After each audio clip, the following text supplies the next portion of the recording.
taking you into the woods today. Nice wet day.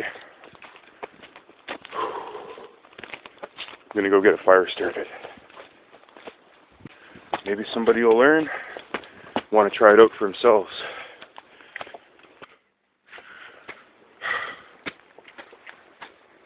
So, one of the best places to find dry wood is in dead standing trees. This one right here. Okay. Now you don't even need any cutting tools to bring it down, because it's dead, it's rotting on the ground. So, let's push it over.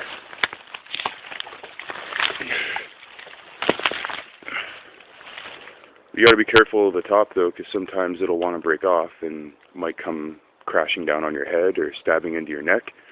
So just keep an eye on the top of the tree as you're pushing it over.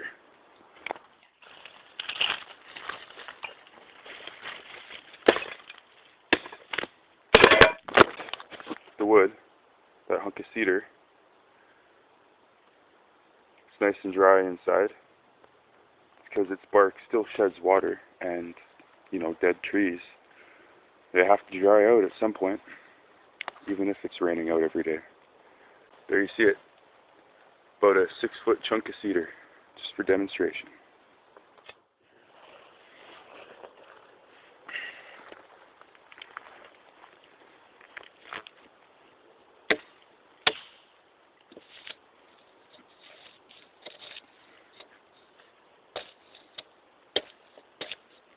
This bark is just rotten and chips away easily, but the middle of this wood is still nice and hard, which is important.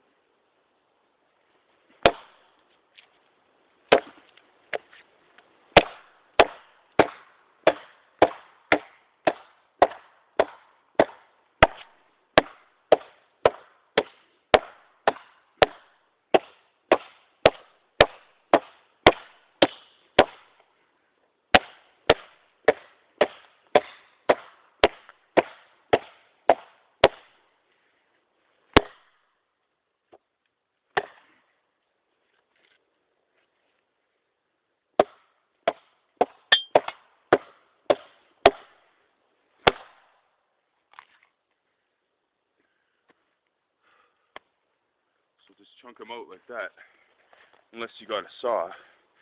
I lost mine, so just using my hatchet.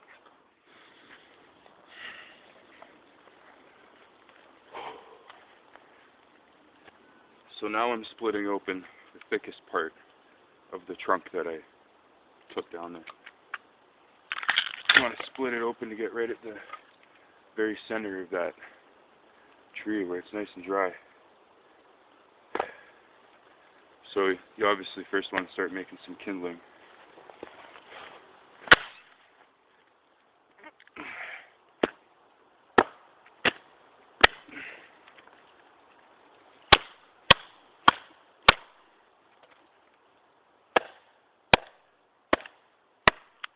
That one's right into a knot.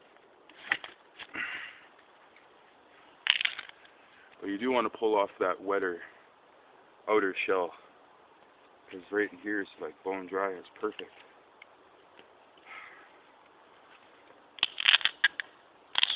Right into a knot.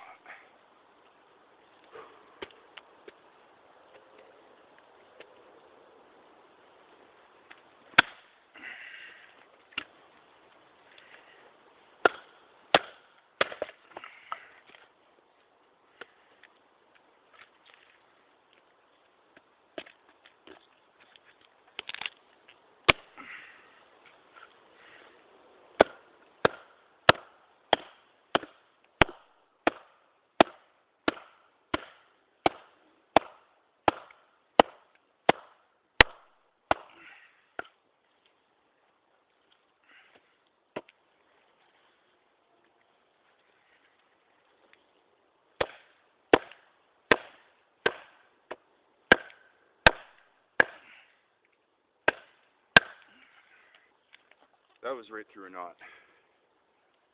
But you see, I'm cutting out that outer shell of wet wood. It's all wet. It's been sitting there for years. This has even got some wet on the outside, but you know, when you're trying to start a fire in the wet, it's got to be, you got to keep the wood as dry as possible. So I'm just going to keep chopping wood.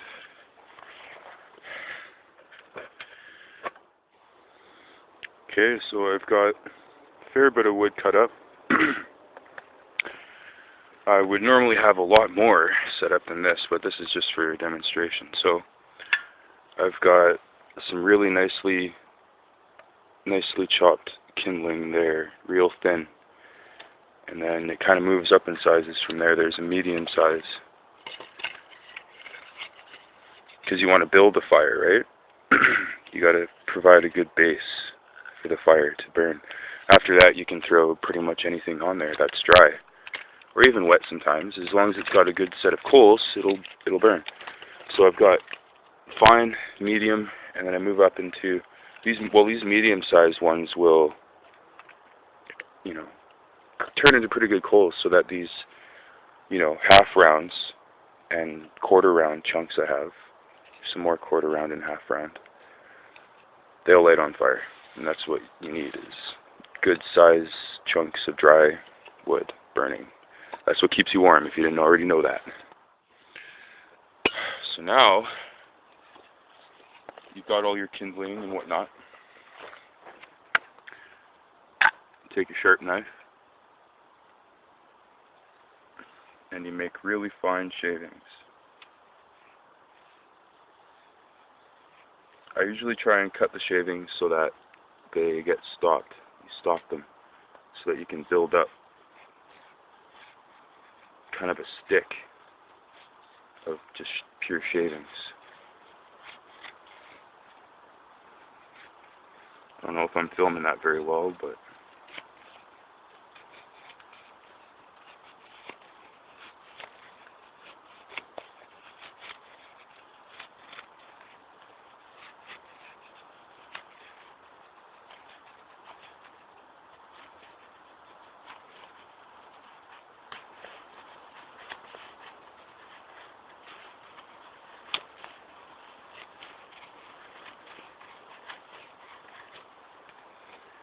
see, and then once you build them up after a while, you just force your knife down into that last shaving that you made, and then you turn your blade and you work it down to the end, and you've got a stick with just a ton of shavings. They call these feather sticks. So I'm going to go ahead and make a few of those. Oh, I'll make one more.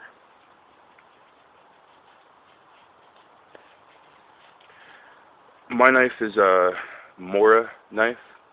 I lucked out and I got it for $10. It's super sharp, Swedish blade. And if you know how to sharpen your blades, it's a good knife to have because it's razor sharp. As long as you keep it that way.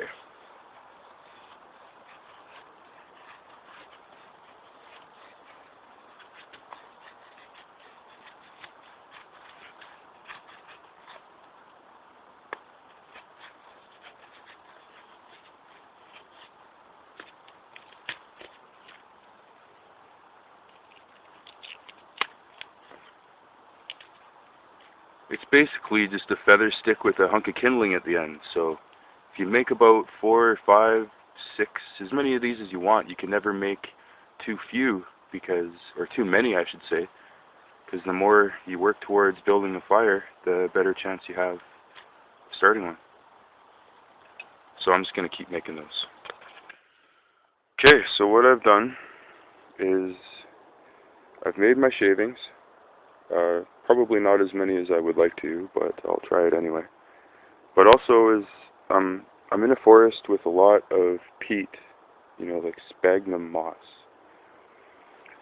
Now, especially in the dry season, I mean, you don't want to be having a fire in the woods, but you never want to have one directly on top of the peat, because what can happen is it can start on fire underneath and then travel, and then spring up somewhere else in the forest. So what I've done is I've rolled it back from, like I cut a hole or a line through it, and then I just rolled it back like a carpet on either side. It's just going to be a small fire, you know, just to make some tea or something.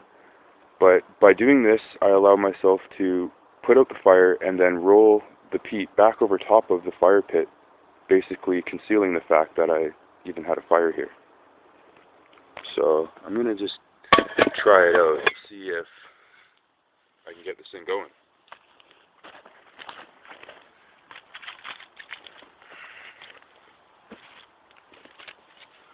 So it's always good to, especially on wet ground, just to lay a few sticks out.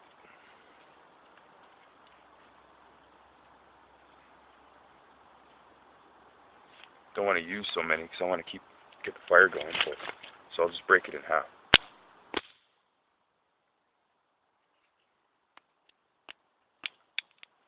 Some pretty punky wood.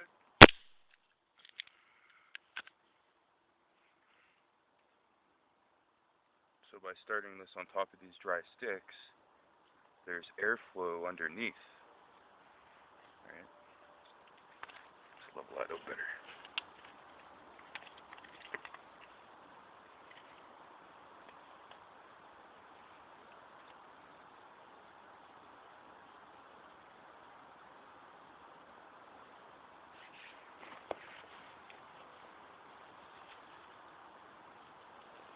Got my massive shavings here.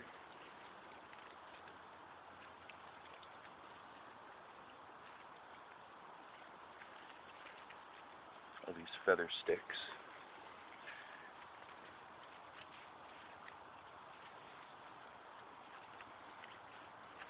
I like to not pile everything on the fire all at once, because by doing that you're constricting the airflow, and you basically want everything to start up not all at once, but progressively up to a bigger fire.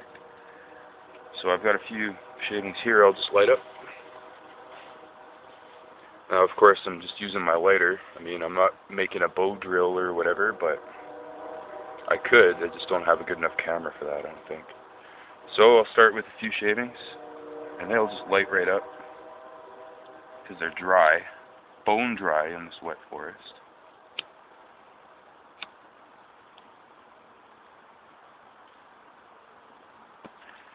And then from there, you just keep adding these feather sticks, slowly.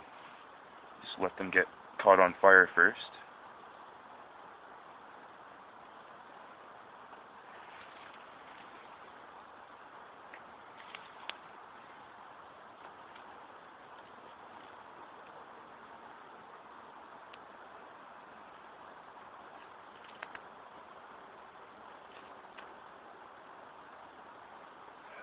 Sloppy.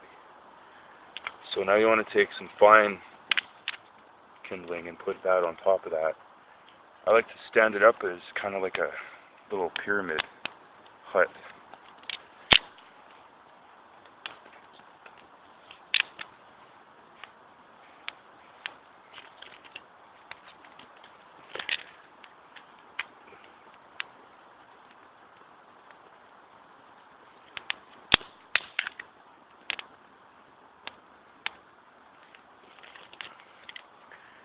Add a few more of these on just to ensure that it keeps going, because it will burn out, the ones that you put on. So you see I'm just slowly adding to it, which builds it. That's the term, to build a fire. You don't just throw it all together and hope for the best.